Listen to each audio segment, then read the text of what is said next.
Thanks for staying with us. Well, several building collapses have been recorded across Nigeria in 2024, with the most recent being the one that happened in Ibadan. The loss of lives and properties have actually made Nigerians to become apprehensive and lose faith in the construction system in Nigeria. We're going to be making sense out of this development, and we have someone in the studio. His name is Pastor Bara Uchenna. He is an architect, and he'll be bringing fresh perspectives into this discussion. Good morning, Pastor. Good morning. How are you doing this morning? I'm fine. You're welcome. So we have been, like we introduced, there are several cases of building collapses in Nigeria, and you find out it's not just a particular state. I mean, it's across Nigeria. We've had in Abuja, quite recently in Ibadan. So, as an architect, when you hear that a building has collapsed, what exactly comes to your mind? Um, Building collapse. Basically, you have two things here. Okay.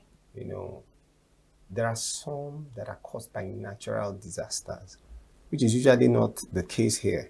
But in advanced countries, most times when a building fails, it's because of natural disasters.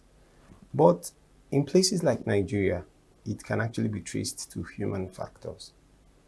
Okay, and then top of the list being foundational issues. Okay. Yeah, because the foundation for a building, foundation for various buildings differ based on the specification of the building and the soil type. Okay. Yeah, so in if you go to places where you're supposed to do a raft foundation or a pile foundation and you start running a strip foundation, it's going to be a problem. It's going to be a problem. And then again, in some other places, you will see a building that was initially designed as a bungalow. Then all of a sudden, people get ideas in their head. They want to convert it to multiple stories without checking, the foundation and all that. It's a problem because the structure was designed to bear one story, not multiple stories. Yeah. And all that. These are things that contribute to building collapses and all that. Okay, so you've mentioned the natural causes and the human causes Yeah. having to do with the Soil type, soil type, and there yes. was one other you mentioned. Yeah, design of foundations because foundations will vary with soil type. What's the role of the architect in ensuring that these things are put in place to make sure that the buildings are really steady and strong? Yeah, by design, when after making your designs, an engineer has to do structural designs too. It's teamwork, and the issue is that if these things are not properly done, if they are not properly done, eventually people will run into problems. And then sometimes the professionals will do their work, and then in execution, the client will try to avoid professional practice, and they go straight to artisans, try to do things their way and stuff like that. And then or the engineer might make prescriptions and they go doing something else, and at the close of business they will come back to blame the professionals. And you know that the type of materials required to get these things done. I also think that there's been a compromise in terms of quality of materials. That's what I think. Okay. Yes. Hold that thought, and I'm sure my colleague has something to ask you, but there's something I want you to just put in perspective. Okay. So, I want to build a house, Okay. let's say bungalow, duplex, whatever. Okay. What team do I need to put together? Because you mentioned the architect, you mentioned the engineer. What kind of engineer? So, who are the professionals that should make the team that should build my house? Basically, you consult with an architect, a structural engineer, then people who do building services like mechanical and electrical engineers. What about soil, people who check on the soil quality? Yeah, we don't usually do it in the side of town, but it's supposed to be the standard practice. They're supposed to check the soil to ensure that the engineer's design will go with that soil. I take, for instance, in places like Badore in Lagos, you're not going to say because you're doing bungalows, you just do a regular foundation. People still do raft, like serious raft foundations in places like Badore for just a regular bungalow. Okay. Yeah. But in this side of town, before you see people doing raft, maybe like in Tinker's Corner in MNA where you have waterlogged areas and all Yeah. that. But in places like Badore and other places like in Bielsa and all that, they do all these things for just to sit a bungalow. So the soil type will play a lot of role in stuff. Yeah. Nigerian Society of Engineers and current, are people who are, certified with the opportunity or the responsibility of, checking with some of these buildings. You think they are doing their jobs? Because again, if we can practically count how many buildings are under construction. You rarely see them come around to even check what those people are doing. I think they are doing their job. If they are, why would Yeah. you still have? I think they're doing their job. Is just collapse? that people will be people. Not difficult, I tell you. People will be people. People will do all sorts to, when you consult with people, you discover that, especially maybe because of the rate of inflation and all that, people will tend to go with anything that seems cheaper for them. So they have gambled the long-term consequence. Quality for yes, you do get. So you can see that by the time the normal recommendations are made and all that, the people who are building, they don't even want to get the basic things. But even at that, there must be a regulatory framework that helps you guide, or maybe you take a look at the building and say, this is, not structurally well done. So even after the building is done, and maybe the people did not, consider using, those the right regulatory things. agencies. So Yeah, the framework should always be there, and it is certified. They are under a government. So how come they're not doing that? I actually think they can do more, but they're trying. Sometimes unless you're in certain positions of authority, you will not understand. Nigeria can be quite a lot. What does that mean? Yeah, can be quite a lot, because even when the authorities, as in people in charge, try to, enforce, do all manner of stuff, I can assure you that there are buildings that the people who are doing stuff practically work weekends. They do everything possible because they know that the authorities come weekdays. They try to evade them. You see that town planner has gone to say some things are not right here, stop work. Mondays to Fridays, you won't see these people. Into the night, Saturdays, Sundays, they will come and do all manner of stuff. Mondays, so they are trying to just evade. There are people that are difficult, I can assure you, because they know that, regular days, these are when these people work. But then when you move around town and you pass probably construction sites, there are some sites that they will mark with the red paint, stop work, stop work. And I'm thinking, what really do they mean by stop work? Does it mean that the work the quality is below par and they need to get some things right? Or the authorities are saying, come and see us in our office? That's exactly what it is. And there's hardly any building that you have seen marked that has been brought down. They always go up to finishing it. You're making a point, but you know that most times when it's marked, it's also maybe that the approval is in process, that the approval is not out, and they engage construction. Then again, most times buildings are marked because of setbacks. And when it comes to setbacks, you really don't blame people. Usually before, a regular plot used to be like 18 feet by 36. That's about, 120 feet By 100. by 60. Okay. It's supposed to be 120 by 60 before. The standard plot. The standard plot. Now they dropped it to 100 by 50. That 100 by 50 translates to 30 meters by 15 meters. Take, for instance, this is your site. This is the width of the site, which is 15 meters. And this is the length. Now, by the breadth, you're required, the regulation is that you should do 10 feet. Away from the boundary. So if you have just 15 feet along your width, and you already dropped 3 meters from one end, let me say you even dropped 3 meters from both ends, you've done like 15 minus 6, you're limited to 9 meters for the breadth of your building. It's not real here every time. Do you get? So people are bound to compromise because they have scaled down the regular size of a site. It does not work. But does it have any direct impact on the quality of materials that people ought to use when they are building houses? Does it have any impact Well. on the depth of the foundation and the strength of the foundation when they eventually have to build? Now, this is what I'm going to, because we were on the marking thing. Yeah. Do you get? So now the authorities come and see that you did not obey the 10 feet setbacks. You know, they might complain, mark and mark and mark, but they know that in reality that you cannot do 9/15.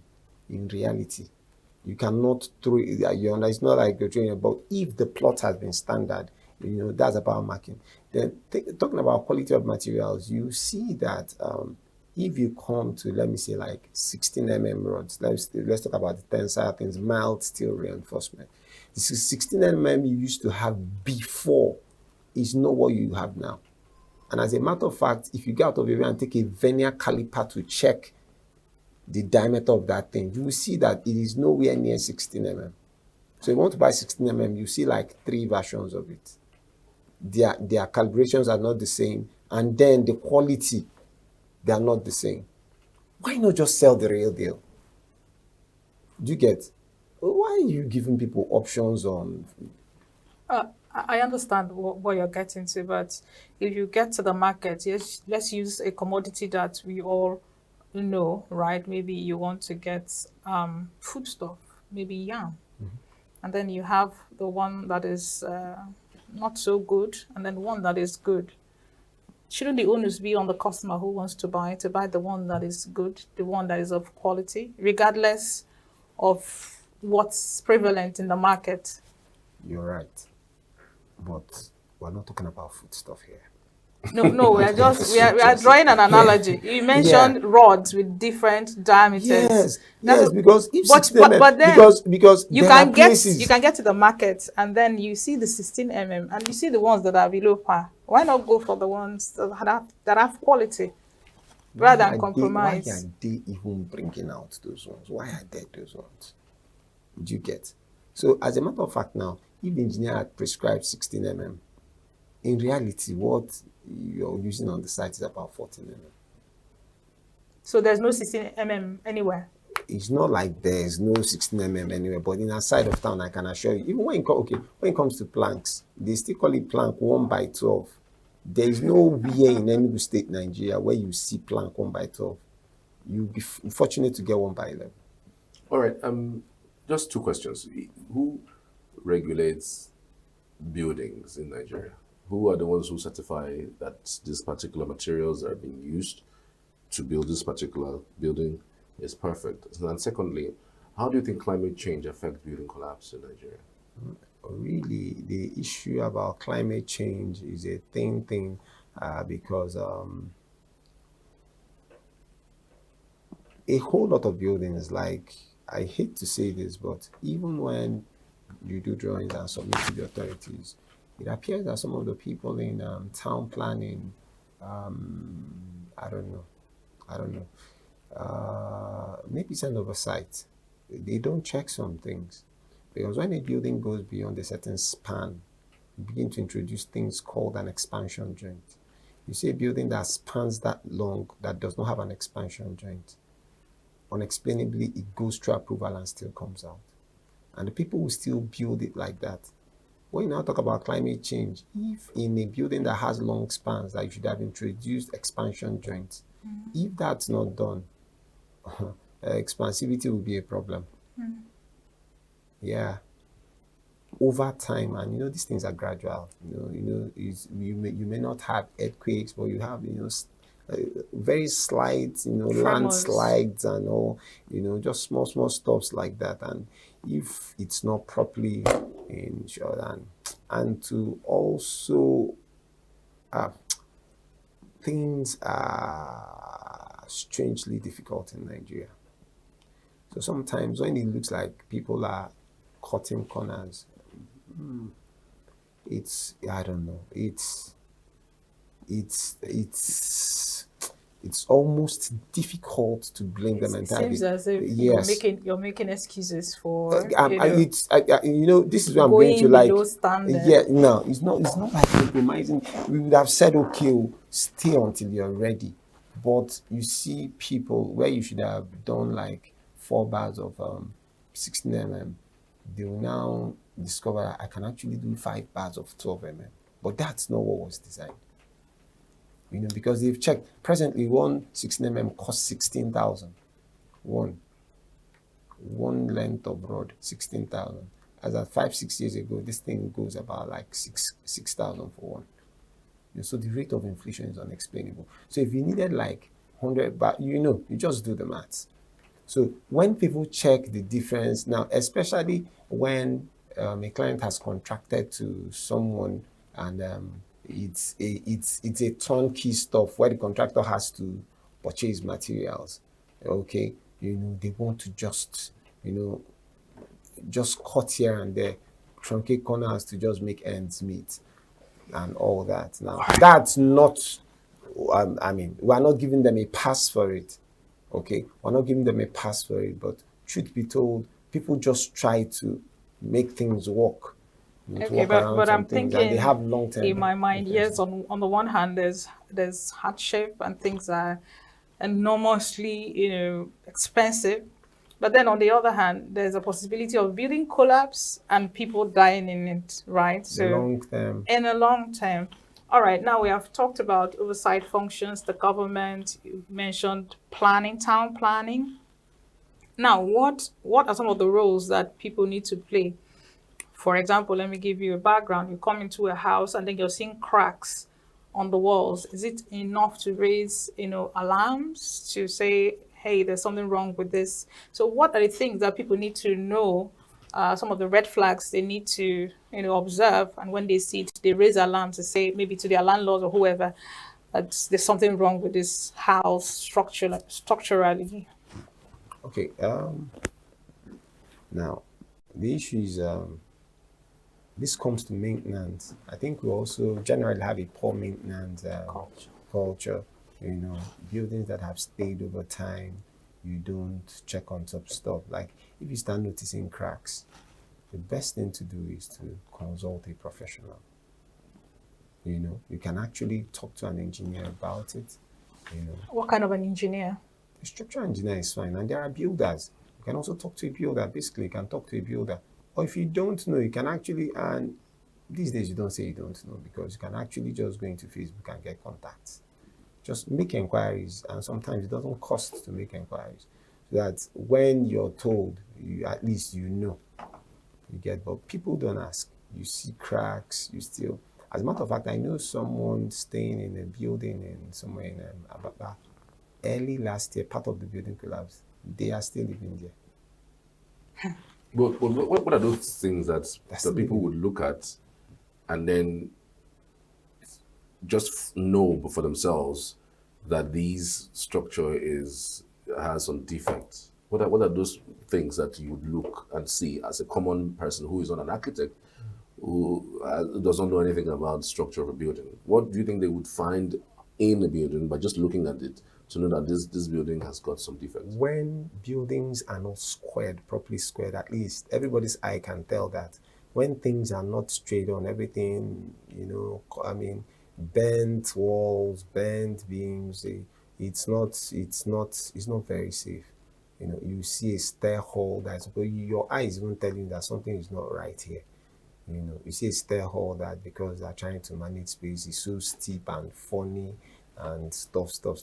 You see, I've seen places where a regular duplex, they wanted to do conversions. All of a sudden, they open this place, put stair hole by the side so that another tenant will enter from here. It was designed to be a duplex. It has one entrance from the ground and a kitchen exit. But as we speak, it has up to like 4 outlets because they want to subdivide and give to people. The stair hole that introduced in that place is really funny. You know that, at some point, something may just go wrong. You didn't answer the question about who supervises some of those buildings. There are a lot of regulatory bodies. You have the lot of bodies, and a whole lot of bodies. like um, the I think NIOB, the building people, you understand, and then basically, the town planning have professionals in each local government. So every site under a particular town, that's why they send people for inspection. When they go for inspection and see red flags, that's when they're building already. They mark, they complain, they do this, they do that. You understand? So they want to make sure that while you're building, but the problem is that most of the buildings that are already existing, the authorities will now not go and check. It's people who are there that will notice that, okay, a decking has started leaking because water is not supposed to permeate. I was going to get there. There are some buildings that you come into and then you see the walls absorb water. Is it a structural issue? Is it something that can be managed, or is it an outright red flag? You see water, especially when it rains, so It soaks it kind of by- percolates and then it comes up. You see it on the walls. Sometimes molds actually because of high humidity. What does that speak to really? It already suggests that something was missing. There were omissions when the foundation was done. Okay, there were omissions when the foundation was done, and if it's recommended the soil type again boils down to soil type. So if they had considered the soil type and had prepped a foundation to suit whatever they were doing, and made sure that the foundation is way off the ground, not very close to the ground, some of those things will not come to bear. But again, I don't want to say it's an outright red flag. Yeah, because some Doesn't it depending on weaken the it foundation? weakens, that's what I'm saying. But depending on the height of the ground, and again, when the foundation is done, we don't know the contents because a lot of things are covered. We don't know the kind of reinforcements. We don't know if it was properly chained. Is it if there possible were to ground reinforce? beams. Is it possible to reinforce foundations? Does Yeah, it mean an existing house. yeah? If you want sure. to add more structures, you can reinforce, the foundation. Maybe you want to lift the building, or you want to add additional structures. How do you reinforce? This is what people do in the village. People wake up that their father had a bungalow. They now want to convert it. I can tell you that it's a slippery slope. It's not impossible, it's doable, but it's a slippery slope. Those are times you don't gamble. You consult with a professional. In such cases, you don't gamble. Then you see a building that was designed for one story.